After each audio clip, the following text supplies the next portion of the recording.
Assalamualaikum warahmatullahi wabarakatuh. Selamat datang para emak-emak gabut. Selamat datang di channel penuh kegabutan, yaitu Rahasia Kehamilanmu. Channel yang dipenuhi dengan ketidakjelasan dan kegabutan. Bahkan hampir channel ini saya mau kasih nama yang baru, yaitu Rahasia Kegabutanmu. Ya coba aja ini lihat, siang-siang bolong, dokter ada di pinggir kali. Ini semua demi ibu, untuk ngejelasin apa yang ibu-ibu dan bapak-bapak mau tanya.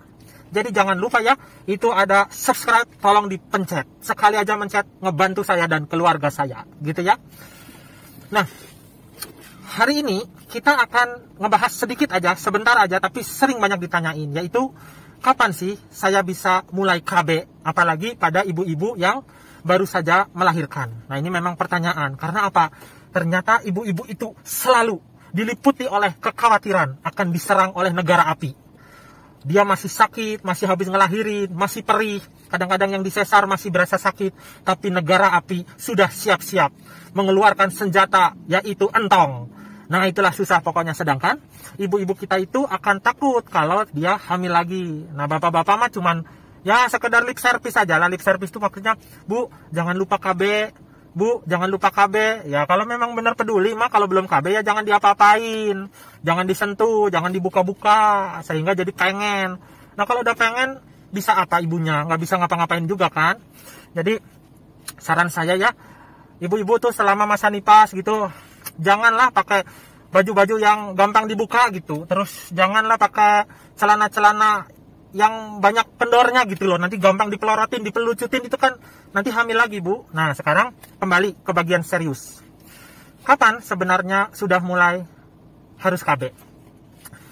Orang harus KB, wanita habis lahiran harus KB itu kalau dia kesuburannya sudah kembali. Nah, kesuburan ini sebenarnya berbeda-beda, tapi rata-rata kesuburan ini bisa kembali kira-kira 3 minggu setelah nifas selesai. Jadi siklus baru itu udah bisa ada lagi. Ini kita ngomong bukan hanya yang habis lahiran, tetapi yang juga habis keguguran. Jadi kalau masih mau menjarangkan kehamilan, dari 3 minggu itu bagusnya mulai KB. Katanya orang-orang, saya kalau mau KB itu harus nunggu men dulu. Nah, ini kenapa? Kenapanya ini? Nomor 1, pinginnya kalau kita KB, bukan kita, kalau ibu sama bapak KB, ya ibu lah KB, bukan saya, ya bukan kita sih, ibu yang KB. Pinginnya kalau ibu KB itu, kalau bisa, sedang tidak hamil. Cara paling gampang mengetahui ibu tidak hamil adalah dengan lagi men. Jadi kalau ibu lagi men, dipasang KB, salah satu tujuannya adalah meyakinkan ibu tidak hamil. Karena kalau lagi hamil dipasangin KB, ditakutkan banyak efeknya. Nah, zaman sekarang, ibu mau pasang, tetapi kok nggak men-men juga sampai sekarang, misalnya gitu. Jadi saya harus KB atau enggak, masa nungguin men? Karena gini, pada ibu-ibu yang menyusui secara eksklusif, yang tidak men-men. Tapi kadang-kadang, walaupun tidak men, ternyata mulai subur lagi. Kan ibu bingung tuh, Pak dokter, kalau saya tidak men-men, karena dia menyusui, kapan jadinya saya ini pasang KB? Karena ini sering kejadian. Nah, jadi caranya yang penting satu, diyakinkan tidak hamil. Zaman sekarang, cara ngeyakininnya tidak hamil adalah 1, bisa USG. Nomor 2, paling gampang, kalau misalnya nggak bisa USG, nggak punya biaya atau nggak ada dokternya, ya ibu bisa tes pack. Selama itu tes packnya negatif, ibu bisa dipasang. Itu alasan nomor 1, kenapa kalau masang KB nunggu men. Itu nomor 1. Nomor 2, kadang-kadang ada KB-KB yang kalau memang dipasang itu menyebabkan perdarahan. Misalnya spiral gitu, perdarahan waktu masang, karena kan dia masuk ke organ kewanitaan, dan itu juga berdarahnya biasanya sebentar, paling 1-2 hari. Nah, kalau ibu sedang lagi men, lagi sakit, itu biar sekalian. Jadi ibu nggak ngerasakan misalnya nih lagi men berdarah sama agak sakit. Daripada nanti masang lagi berdarah agak sakit, sekalian aja. Waktu ibu lagi men, berdarah agak sakit, biasa nanti dikasih obat. Itu alasan nomor 2. Alasan nomor 3, saat menstruasi itu, mulut rahim itu kan agak ngebuka untuk ngeluarin darah. Beda pada saat ibu lagi nggak men. Misalnya ibu lagi nggak men, itu mulut rahim itu nguncup kaku. Jadi pada orang-orang misalnya yang mau pasang KB spiral, kan lebih gampang kalau mulut rahimnya lagi kebuka masangnya.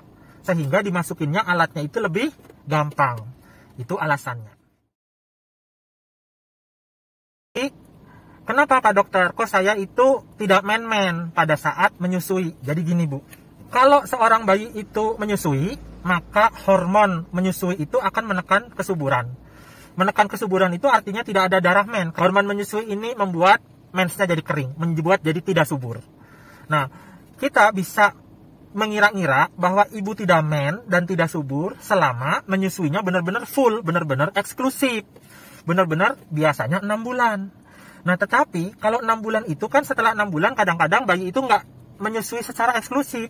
Karena dia menyusui benar-benar ke ASI ibu, hormon menyusui ibu itu tinggi, ibu nggak men, ibu nggak subur.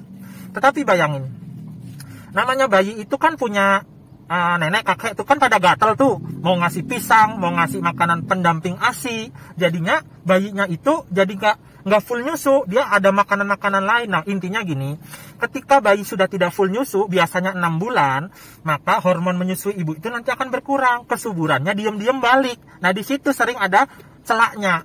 Jadi ibu udah subur tanpa ibu tahu, dan ibu itu belum men.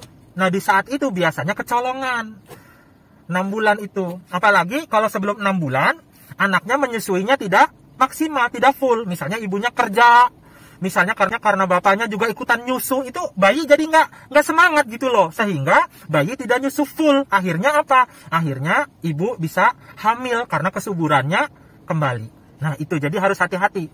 Jadi kalau Pak Dokter, saya lagi menyusui, kapan kesuburan saya balik? Biasanya selama 6 bulan awal ASI eksklusif, ibu tidak subur. Tetapi kalau sebelum itu ASInya tidak eksklusif, hati-hati, ibu bisa hamil lagi. Supaya aman, tadi saya bilang dari awal, 3 minggu setelah nifas berakhir, udah mulai pasang KB. Satu lagi pertanyaan terakhir. Kalau ibu mau masang KB yang hormon, ibu tidak bisa langsung efektif KB hormonnya. Paling aman, misalnya, Pak Dokter, saya sudah selesai nifas nih, saya mau pasang KB, boleh. Saya mau pasang KB hormon. KB hormon itu apa aja? Suntik, pil, susuk. Nah, itu dia kan masuk ke badan ibu, hormonnya masih harus kerja. Jadi ibu terlindunginya insya Allah 2 minggu setelah pasang. Jadi jangan misalnya suntik tadi siang, misalnya ibu nih udah masuk masa subur, suntik tadi siang, ngerasa tidak akan hamil, nanti malam berbuat sama suami, ya bisa juga hamil. Jadi ingat, direncanakan. Jadi kalau misalnya saya mau mulai berhubungan 1,5 bulan setelah bayi lahir. Nah, dari 1 bulan udah mulai suntik. Sehingga hari hanya 1,5 bulan, mau kangen-kangenan sama suami, mau mantap-mantapan, udah terlindungi. Tetapi kalau misalnya kedesak, misalnya nih, oh ternyata belum nih, suami udah minta, walaupun ibu sudah suntik, tapi selama 2 minggu itu belum ada efek KB yang efektifnya. Jadi selama 2 minggu, ibu dan bapak harus pakai kondom, si totongnya disarungin, gitu ya. Nah, ini yang berkaitan dengan KB setelah nifas, setelah melahirkan atau setelah keguguran. Kalau memang konten ini bermanfaat bagi ibu atau saudara-saudara, silahkan disebarin, karena ini kan kebaikan. Tapi jangan lupa, itu tombol subscribe, tombol lonceng, tombol ember, tombol gayung, semua dipencet. Sehingga kalau ada konten-konten lagi dari dokter yang agak-agak begini, ibu tidak ketinggalan. Begitu ya. Wassalamualaikum warahmatullahi wabarakatuh. Saya bisa sulap, mau lihat nggak? 1, 2, 3, push!